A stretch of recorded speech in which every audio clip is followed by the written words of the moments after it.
Bonjour à tous, alors aujourd'hui je commence une nouvelle série de vidéos qui va vraiment traiter du gameplay. Pour ça je suis en train de peindre vraiment toute une série de petits décors, histoire d'avoir des figurines, le plateau de jeu et du décor et de pouvoir illustrer tout ça. Et l'objectif ça va être non seulement de refaire la partie explicative qui commence à dater un petit peu, il y a quelques règles qui ont changé, et puis c'est quand même plus cool d'avoir des figurines pour ça. Et surtout de mettre en place vraiment une liste de toutes petites vidéos vraiment super courtes qui traitent à chaque fois d'un point de règle. Comme ça, lorsque vous serez en pleine partie, vous n'aurez pas forcément besoin d'aller dans le livre de règles. Si vous avez envie, si vous préférez, vous pouvez aller dans la playlist, chercher la règle qui vous convient et regarder la petite vidéo de 30 secondes qui vous explique exactement comment faire. Il y a beaucoup de personnes qui comprennent mieux à l'audition, donc je trouve que ça peut être vachement intéressant d'avoir vraiment un exemple en vidéo pour pouvoir trouver un point de règle.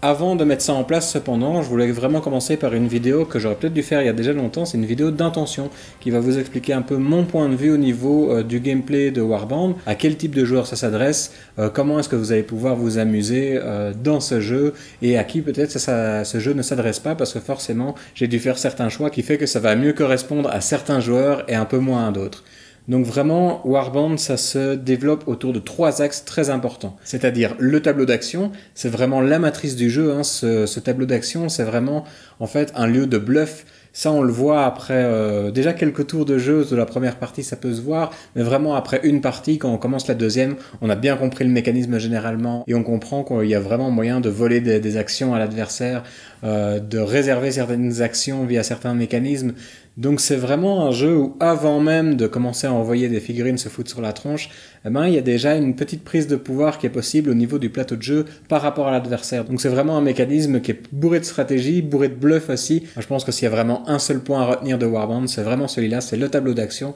Vraiment, donnez-lui sa chance, essayez une petite partie, vous allez voir, il y a vraiment des trucs très très amusants. Il y a vraiment des moments où l'adversaire va être persuadé qu'il est en train de vous dominer, il est prêt à vous mettre sur la tronche, il va faire sa dernière action et puis il se rend compte que vous l'avez complètement bloqué sur le tableau d'action alors qu'il vous dominait parfois au niveau des champs de bataille. Donc vraiment plein de petits trucs à faire avec ce tableau d'action. Le deuxième point, le deuxième axe autour duquel s'articule Warband, c'est la composition du deck. C'est vraiment un point super important de Warband. En fait, vous allez vous rendre compte au fur et à mesure des parties que Warband, c'est un jeu qui s'explore. Vous n'allez pas faire une Warband ultra balèze dès le début, votre deck il va être un peu moyen. Il faut vraiment tester, voir qu'il y a des choses qui ont l'air peut-être anodines, qui en fait sont très très fortes. Et au fur et à mesure des parties, vous allez vraiment apprendre à construire un deck de plus en plus intéressant, de plus en plus maniable, qui va vous permettre vraiment de vous adapter à un maximum de situations. Au début, on va sans doute avoir tendance à trop faire un deck par exemple qui est trop axé corps à corps ou trop axé tir et on se rend compte qu'on va être bloqué au niveau du tableau d'action justement parce que votre adversaire il voit que vous êtes très axé corps à corps, du coup il va vous prendre vos actions de corps à corps et vous êtes obligé d'essayer de tirer et ça va pas fonctionner du tout. Donc il y a vraiment un gros aspect de découverte. C'est pas à la première partie que vous allez vraiment avoir quelque chose de très optimisé, il faut avoir de l'expérience et moi-même après avoir fait vraiment des dizaines de parties, franchement je crois pas que j'ai encore trouvé la façon vraiment optimale de former un deck parce que ça change vraiment tout le temps, parce que votre adversaire en fonction des decks que vous faites il va aussi réagir à ce que vous faites. Si vous commencez à faire des decks par exemple qui sont très populeux avec pas beaucoup d'objets, pas de formation pour essayer d'avoir un maximum de points de vie sur le plateau, il va peut-être réagir à ça en trouvant justement une parade pour vous bloquer très très vite sur le tableau d'action parce que vous avez trop de figurines et que vous n'allez pas pouvoir tout activer. Donc il y a vraiment comme ça un jeu aussi, si vous jouez avec des adversaires récurrents, de construction de deck qui va se placer où vous allez essayer de réagir au type de deck que vous allez construire. Et il y a vraiment un gros amusement déjà au moment de la construction des decks, d'essayer soit à l'avance d'essayer de faire son petit deck ou alors avec son adversaire sur le moment. Moi c'est souvent comme ça que je fais,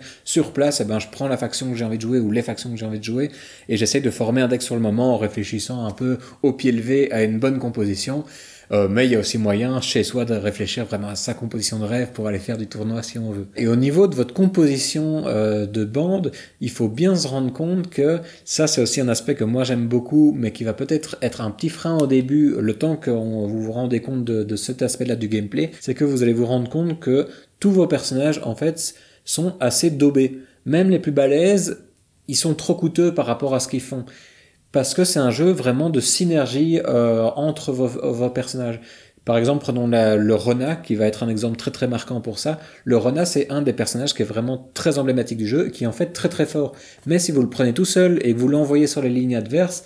eh ben, et ça va être très aléatoire parce qu'il va avoir un dé sur un résultat de 5+, qui peut très très bien rater, et ça vous a coûté vraiment très cher en jeton Horde, et ensuite vous devez dépenser un nouveau jeton Horde pour faire une deuxième attaque qui va peut-être elle aussi rater. Franchement, c'est pas terrible, et ça peut être très très frustrant, parce qu'il faut pousser son expérience un petit peu plus loin pour se rendre compte qu'en fait le Rona, il est extrêmement puissant lorsqu'il a un petit coup de main. Un petit coup de main, par exemple, du joueur d'Orkedo, qui va lui permettre de fiabiliser ses jets, parce que lorsqu'il va passer en panique, le Rona, il commence à avoir beaucoup d'attaques, mais qui touche pas très très facilement, donc il a besoin d'un petit joueur d'Orkedo par exemple pour toucher plus facilement, ou alors de l'équiper d'un objet qui va contrebalancer ses défauts, parce que le Rona, par exemple, vous voyez qu'il coûte très cher et qu'il n'a pas la compétence opportuniste, ce qui veut dire que vous allez coller l'adversaire, et ensuite l'adversaire, s'il est moins fort que vous, il peut très facilement partir, parce que vous n'avez pas opportuniste. Du coup, c'est pas mal de lui trouver par exemple un petit objet qui lui apporte opportuniste, et qui tout d'un coup en fait un personnage vraiment très très balèze. Rien que de lui rajouter cette règle, ça transforme complètement le gameplay, et ça fait que l'adversaire,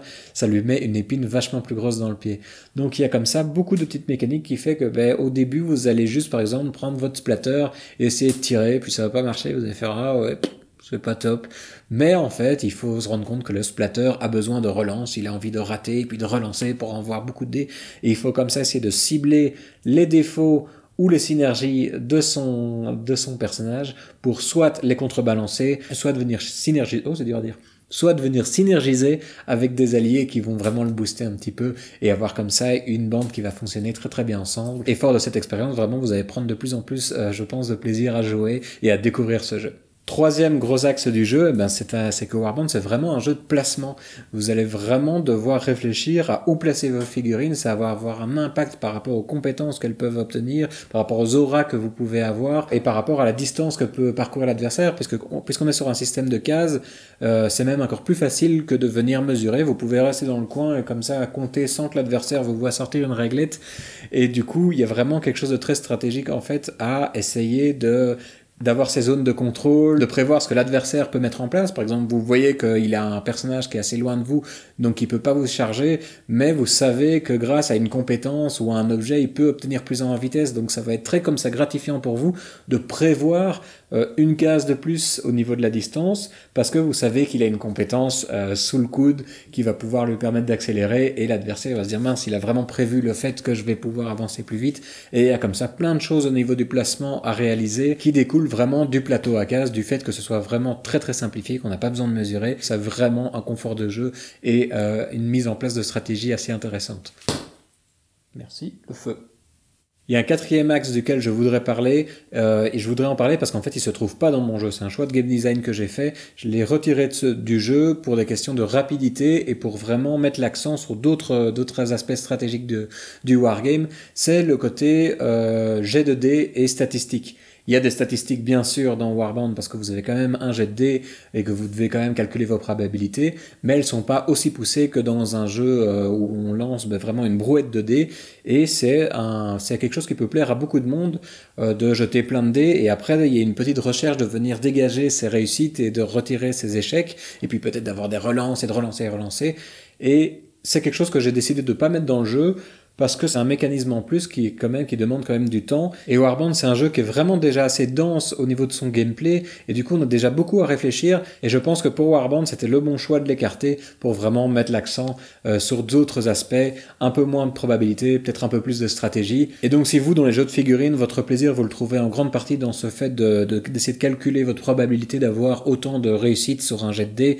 voilà, c'est quelque chose, il faut savoir, ne se retrouve pas dans Warband, et donc vous allez le retrouver dans d'autres jeux, mais c'est ça qui est cool aussi dans le wargame, je pense, c'est d'avoir des choix très tranchés et de pas essayer de toucher tous les aspects du gameplay pour pouvoir toucher à un jeu plus spécifique. Et voilà, comme ça il y a la place pour tous les jeux, et j'ai pas envie que Warband soit un énième jeu de lancer de dés. J'avais envie qu'il soit un jeu plutôt de placement, de deck et de bluff au niveau du tableau d'action. Voilà, j'espère que cette vidéo vous a plu, j'espère que ça vous aura donné envie d'essayer le jeu, de ne pas seulement essayer les parties rapides, parce que la partie rapide que je propose dans le livre de règles est en téléchargement sur le site web. Il faut bien se rendre compte que c'est vraiment un tutoriel pour apprendre à jouer avec les starter packs. Par la suite, je vais essayer vraiment de développer ce format de partie rapide pour en faire vraiment quelque chose d'intéressant aussi, mais pour l'instant c'est vraiment un tutoriel pour apprendre le jeu, donc je vous conseille vraiment d'utiliser en tant que tel pour apprendre le jeu et pas pour juger le jeu sur son aspect stratégique. Pour ça, je vous conseille de pousser l'expérience l'expérience un petit peu plus loin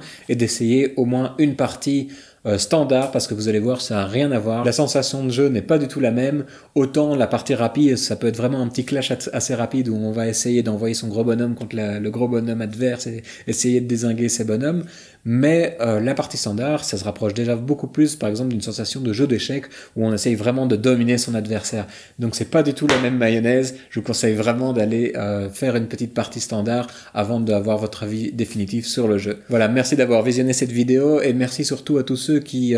soutiennent le projet en achetant des figurines, parce que ça nous permet vraiment, à chaque fois que vous faites un petit achat, donc là il y en a quelques-uns qui ont acheté les premiers intercepteurs, je trouve ça ultra cool, merci à vous, ça nous permet vraiment de financer les suivantes, et on en a un paquet qui arrive, donc merci, un tout grand merci à tous. Voilà, et n'hésitez pas à passer sur la boutique si vous voulez nous donner un petit coup de main à ce niveau-là. Ciao!